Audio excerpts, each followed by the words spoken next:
Hey, good morning, New Life Church. So good to be with all of you this morning, and I hope you're off to a great start today. I know that I am. I'm super excited that you are with us again this morning. For those of you I hadn't met yet, my name is Harry Bates. We're really glad you're here. Today I want to talk to you about a topic, honestly, that I hear talked about all the time, especially just this last month. We had the Super Bowl. And can you believe it? Tom Brady did it again. He won his 7th ring. Everybody said there was no chance for Tom Brady to win again. He's too old. He's washed up. Father time, the clock was ticking, there's no chance. And what did they do? They beat the Chiefs. I can't believe it. He just blows me away. He's got to be the GOAT, right? Like, if Tom Brady's not the GOAT of football, then, I want to know who is it. But you hear these debates in all sports. Tiger Woods. Is he the GOAT of golf? Well, most people nowadays think he is, but, Tiger always said, to be the GOAT, you got to win the most majors. Well, we know that Jack Nicklaus he's won more than Tiger. He's won 18. Tiger's only won 15. I don't know, so who's the GOAT there?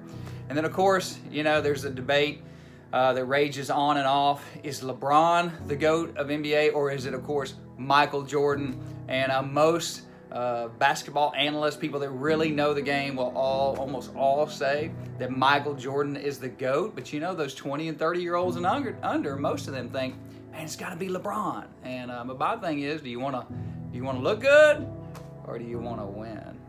I don't know about you guys. I like winning. And MJ, he won.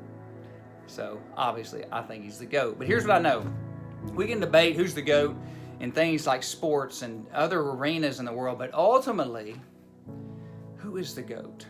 Who is the greatest of all time?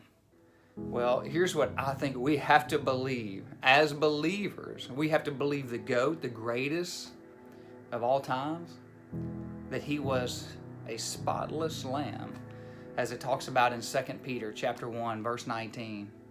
He was a spotless lamb that was the sacrificial lamb for you and I, who died for you and I. But this debate on who's the GOAT, who's the greatest of all time, it's been around forever, right? Christ's disciples, they debated it. I can find at least 4 different times in the Gospels where they were debating it, and Jesus had to break up a fight. In Matthew, Mark, twice in Luke, you see them debating about who was the greatest. And then, of course, if you remember, James and John, their mom, she believed her sons were the greatest. How many mamas out there you think your son or daughter is the greatest? I know a lot of mamas and daddies out there that think their son or daughter is the greatest. But she really did. She said, I want them to have the best seats. But listen how Jesus responded here. In Matthew chapter 20, starting in about middle of verse 26, he says, whoever wants to be great among you must be your servant.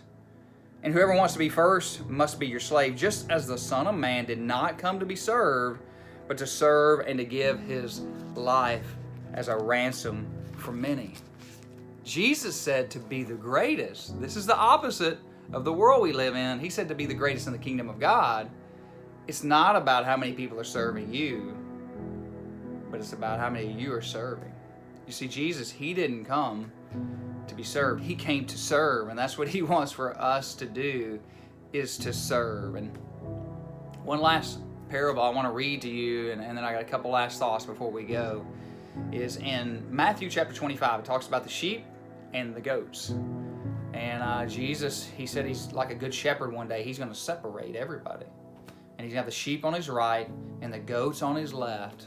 And listen what he says here in Matthew chapter 25, verse 34. He says, then the king will come and say to those on his right, talking about the sheep, he says, come on, you who are blessed by my Father, take your inheritance, the kingdom prepared for you since the creation of the world. For I was hungry and you gave me something to eat. I was thirsty and you gave me something to drink. I was a stranger and you invited me in. I needed clothes and you clothed me. I was sick and you looked after me. I was in prison and you came to visit me. And then the righteous will answer, Lord, when did we see you hungry and thirsty? When did we see all these things? When did we do that to you? And they say, when you did it unto the least of these, it was as if you did it unto me. It's when we served people around us that were in need, when he did that, when he walked on this earth. And that right there is greatness. I've been reading a book, and it's entitled Greatness. Everybody wants to be great. Everybody's aspiring for greatness. This book, it defines greatness as selfless exceptionalism. Being exceptional at being selfless. Like Jesus, like a Mother Teresa. Being exceptionally selfless. You know, he goes on at the very end of this parable and to say, and then there's the goats.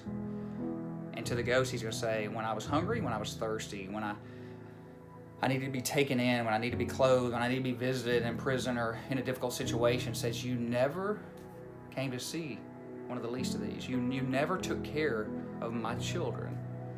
And he casts them into outer darkness. I know this. When Jesus comes back, I hope and pray that I'm not sitting around waiting on people to serve me, but yet I'm doing everything I can to serve the people in my home, that I'm serving my wife, that I'm serving my kids, I'm serving the people that work around me, the ones that work for me, and the ones I work for, that I am serving everybody. And that's what I want to challenge you today. I want you to ask you this question is, do you spend more time people serving you, or do you spend more time serving others in your home, in the workplace, in the neighborhood you live in, the community you live in? Let's be known as a people that we selflessly serve others, that we are exceptional at serving others. It's exactly what I believe Jesus wants for us. And that right there, that is greatness. Thanks for being with us again today. Go out, have a great day.